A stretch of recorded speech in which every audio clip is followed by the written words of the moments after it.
Now this question is related to the current electricity. तो current electricity का ये numerical हम लोग के पास है।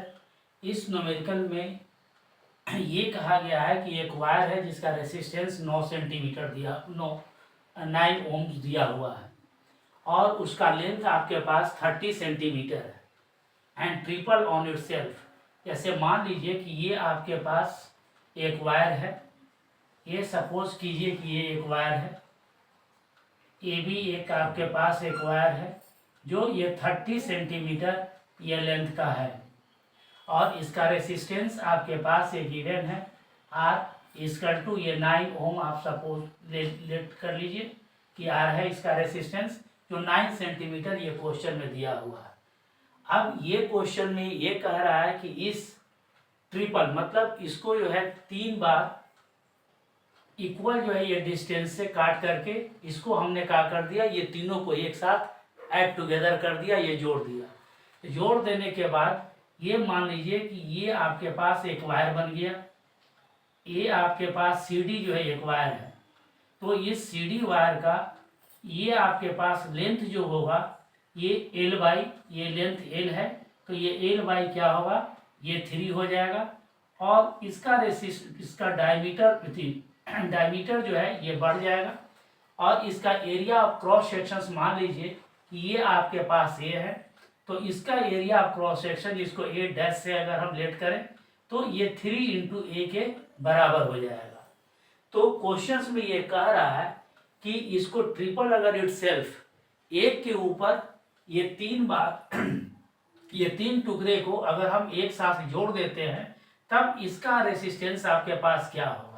आप सपोज कर लीजिए कि इसका रेसिस्टेंस आपके पास ये R है, तो इसी R का वैल्यू हम लोग को फाइंड आउट करना है।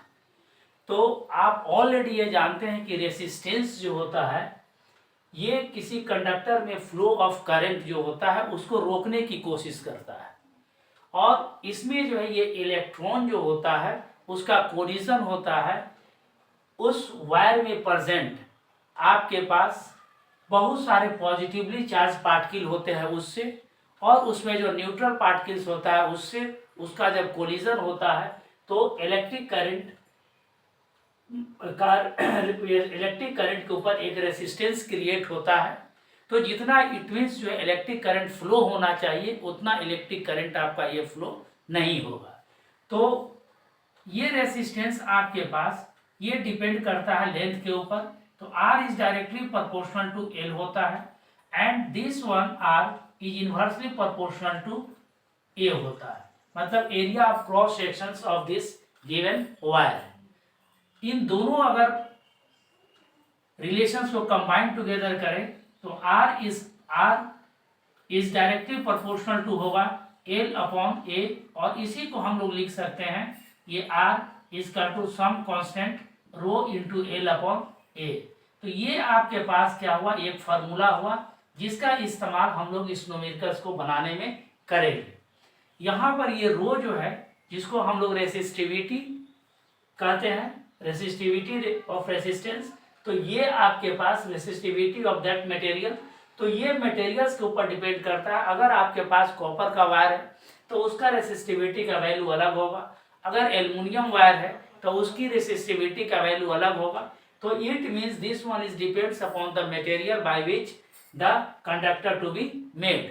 तो कंडक्टर जिससे मिला बना हुआ है उसके मटेरियल्स के नेचर पर डिपेंड करता है। तो ये आपके पास फार्मूला का इस्तेमाल कीजिए। तो सबसे पहले जो है इस क्वेश्चन इसमें लेकर के चलिए, ये लेंथ अगर आपके पास R इक्वल टू 30 सेंटीमीटर दिया हुआ है तो इसके अकॉर्डिंग जो है ये रेसिस्टेंस भी 9 ओम दिया हुआ है। तो इस वायर में आपके पास रेसिस्टेंस जो होगा R इक्वल टू ये रो इंटू L अपॉन आपके पास A होगा। तो यहाँ से आपका L का वैल्यू आप ये पुट कीजिए, तो यहाँ से ये 30 इंटू रो होगा, 30 इंटू आपके पास रो बाई आपके पास A होगा। तो ये आपके पास बनेगा resistance R equal to 30 rho upon आपके पास A इक्वेशन आपके पास फर्स्ट हो गया। अब यहाँ पर इसका रेसिस्टेंस आपको क्या करना है, ये निकालना है। तो इसका रेसिस्टेंस जब आपको ये निकालना है तो इसको आप ये आर डैश मान लीजिए। तो इसका जब रेसिस्टेंस निकालना है तो यहाँ पर ये लेंथ L/3 हो जाएगा, मतलब ये टोटल लेंथ आपके पास 10 सेंटीमीटर के क्या होगा, बराबर होगा। तो यहाँ से आप ये लिखिए कि now R dash equal to होगा ये रो इंटू एल। तो एल अपॉन आपके पास ये 3 हो जाएगा, और ये एरिया ऑफ क्रॉस सेक्शन ये आपके पास ए डैश है। इसी को आप सोल्व कीजिएगा तो रो इंटू एल जो आपके पास ये 30 था, और यहाँ पर ये 3 इंटू ए डैश जो होगा ये आपके पास 3 इंटू ए के बराबर हो जाएगा।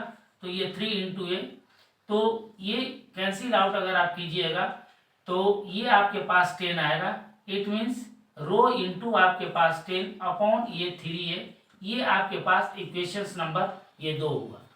अब इस सेकेंड इक्वेशंस में फर्स्ट इक्वेशन से सेकेंड इक्वेशन में फर्स्ट इक्वेशन से आप डिवाइड कर दीजिए। तो dividing equation second by first, तो यहाँ पर आपके पास आएगा ये आर डैश अपॉन यहाँ से आर इक्वल टू यहाँ से ये 10 रो अपॉन आ जाएगा ये 3a इंटू आपके पास, इसको जब आप डिवाइड करेंगे नीचे लिखेंगे तो आप इसको ऐसे लिखिए, यहाँ से 30 रो अपॉन यहाँ से a होगा। इसको जब आप सिंप्लीफाई करेंगे तो ये आपके पास आएगा 10 रेसिस्टिविटी अपॉन ये 3a इंटू आपके पास a अपॉन ये 30 रो।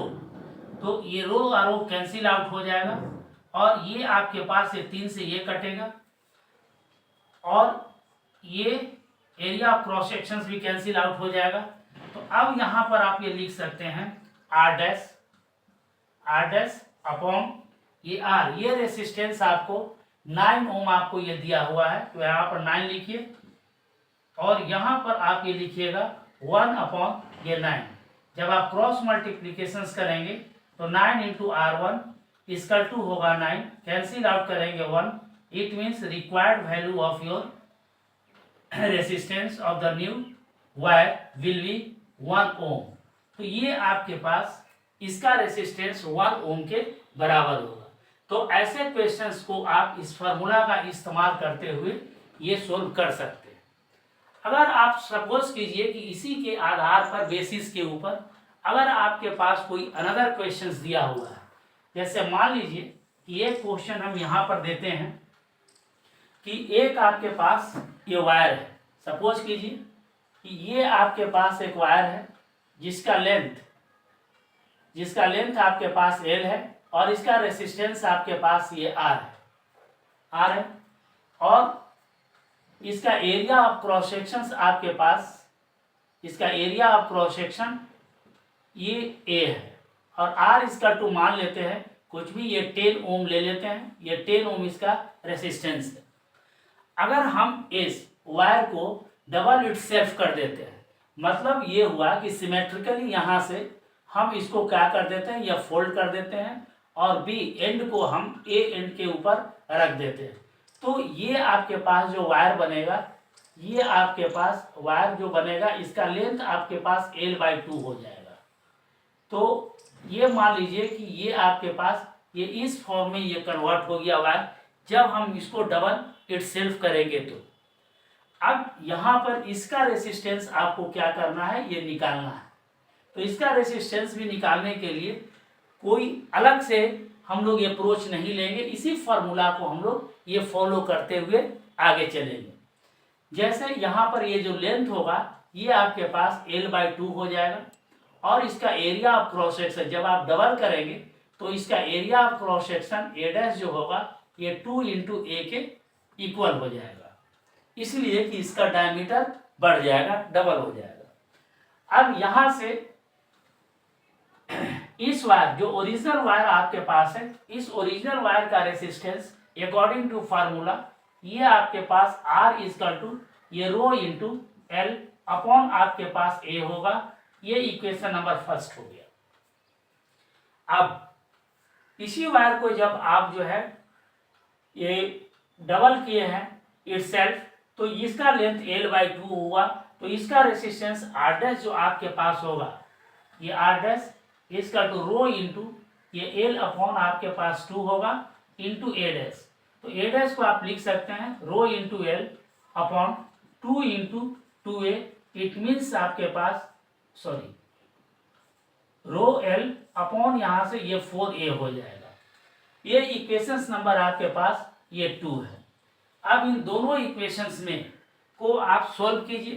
तो इक्वेशन सेकंड को इक्वेशन फर्स्ट से आप क्या कर देते हैं, डिवाइड कर देते हैं। तो ये आपके पास R1 अपॉन यहाँ से R होगा इसका टू यहाँ से रो L अपॉन यहाँ से 4A होगा और R इसकल टू यहाँ से ये रो L अपॉन यहाँ से A होगा।